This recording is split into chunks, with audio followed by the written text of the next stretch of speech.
News 2's Dalilah James joins us now. First, we want to continue our coverage with Dalilah James right now. She has spent the day outside Emmanuel AME Church. News 2's Dalilah James joins us live from campus. Now, Dalilah, you've been out there all day. Tell us what the scene's like.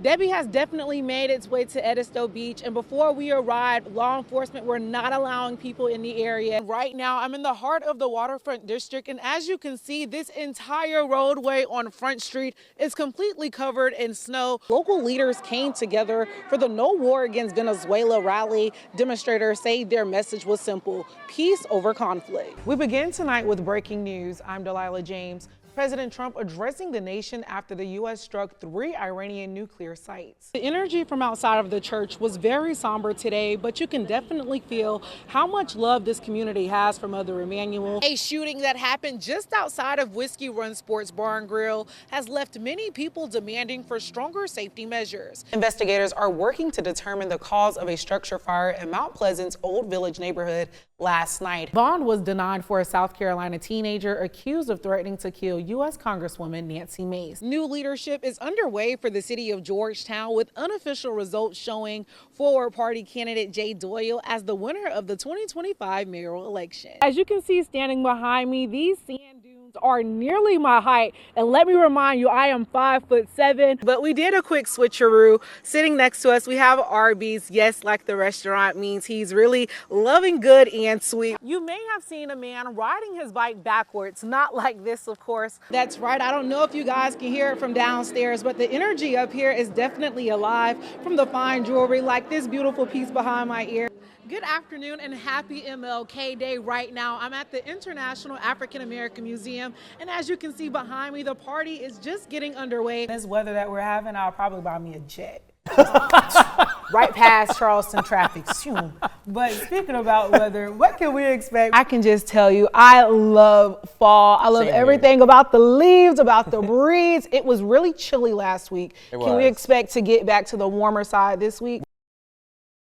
Whether you're a Kamya or a Benya, if you were a kid in the 90s, you probably know a thing or two about Gullah Geechee culture, thanks to people like Ron and Natalie Days. We've been coming a long time, coming a long time, coming a long time, oh yes. If you can define what Gullah Geechee heritage is, what would you say, Mr. Days? Gullah Geechee heritage is the culture that has been handed down by the West African ancestors. The way of living, how to help one another. It play a big part. A heritage and culture that helped shape the Low Country was nearly forgotten across the nation until 2 storytellers by the names of Natalie and Ron Days came up with an idea to make learning about important history more accessible and fun.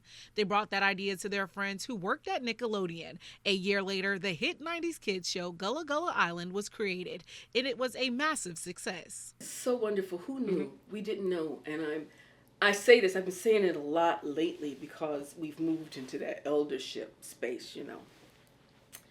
To live long enough to see the impact of your work, that's amazing. Mm-hmm. That's wonderful. You know, so that the word Gullah is just like, oh yeah. Because when we first started, we would go to schools and we'd talk about Gullah culture and people would be like, St. Helena Island is one of the main places the Days filmed in their first season of Gullah Gullah Island. It's also the hometown of Ron Days. The storytellers told me it was an area that represented what the culture of Gullah Geechee is, and the culture is still very much alive. During my visit in Beaufort County, I spoke with 2 restaurant owners who are both descendants of Gullah Geechee. The owners gave me a tour of their farm and told me that 99.9% of their fruits and vegetables come from this land. It's a farm that has been serving the people of St. Helena since 1865. They told me Ron and Natalie Days helped put St. Helena on the map and forged support for the local Gullah Geechee community. A great trailblazers. They did a lot. They did a lot. I coming in from behind them, and they did a lot. And everything I could learn about what they do, I want to empower it and keep it going and keep it spinning. As the Low Country continues to grow, the Gullah Geechee influences remain strong. Ron and Natalie Day say that's because their ancestors knew how important it was to keep their history alive, no matter how hard others tried to erase it. Like our West African ancestors had not a thing in their hands, but they had it in their memory, and they brought it here and they passed it on. And that's what you can say for any of the immigrants who had come in. They brought this in the memory and built a culture out of memory. If you erase the memory, you basically destroy the culture. Whatever you want to call American culture, without memory, it doesn't exist. So it's important. They say sharing that knowledge and keeping their culture alive is a guiding principle for them today, and something they hope others will learn to value as well, so the culture lives on long beyond their time. Speak with the elders and capture their own words in their own voices. If we keep that in we heart, we could survive. We could fight everything off, but we got to come together and we got to share knowledge. Homes, businesses, and low-lying areas like here in downtown Georgetown are dealing with high flood waters after a system moved through last night. Instead of high tides, residents say they're now dealing with severe flooding.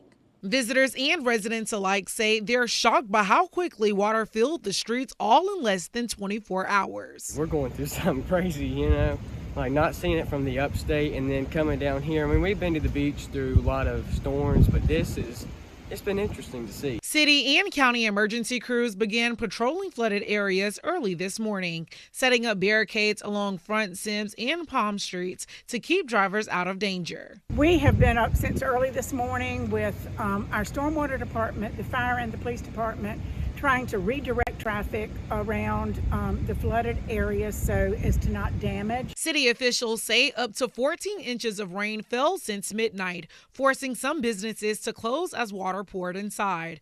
On Sims and Palm Streets, residents were hit hard, driveways washed out, roads impassable, and some neighbors stacking sandbags and furniture to prevent damage. One woman told me the scene brought back flashbacks of the nor'easter that destroyed her home back in 2022. This is just rain. It's not a hurricane. It's not a tornado. It's just been raining consistently for over 24 hours.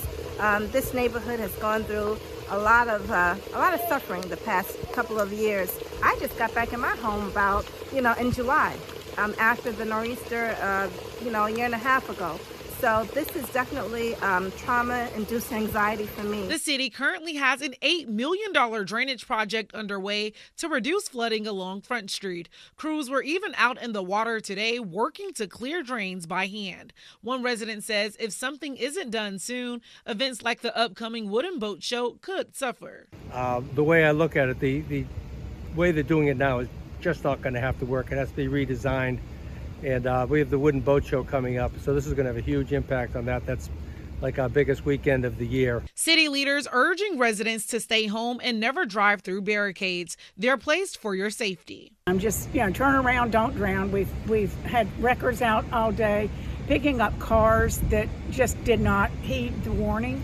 And so lots of cars were flooded out this morning. Officials say emergency personnel and water safety rescue teams are on standby, and they will continue to monitor low-lying areas until the water starts to recede. That's all for now. Reporting in downtown Georgetown, I'm Dalilah James, Count on 2.